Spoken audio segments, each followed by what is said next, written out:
I'm Adrian Gobriel. Tonight, a troubling story from an airline passenger who says his promise to his dying mother was left unfulfilled because of an apparent Air Canada mix-up.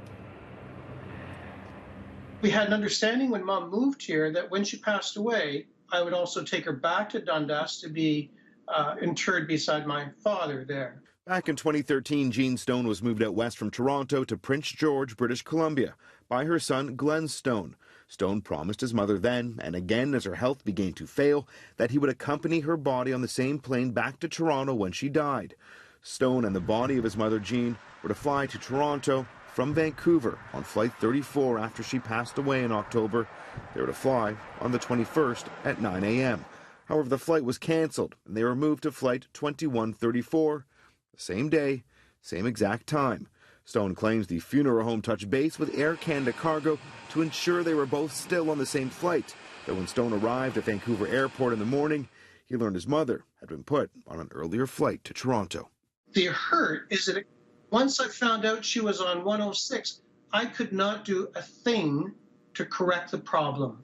In the official contract for Jean Stone, Air Canada's transfer clearly states, do not load on earlier flight. Family is traveling.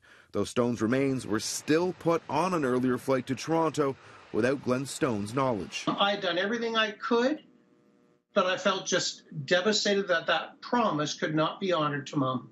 In a statement to CityNews, Air Canada wrote, this unfortunate situation arose because the flight the customer was scheduled to travel on with his mother's remains was cancelled due to a mechanical issue with the aircraft designated to operate that flight.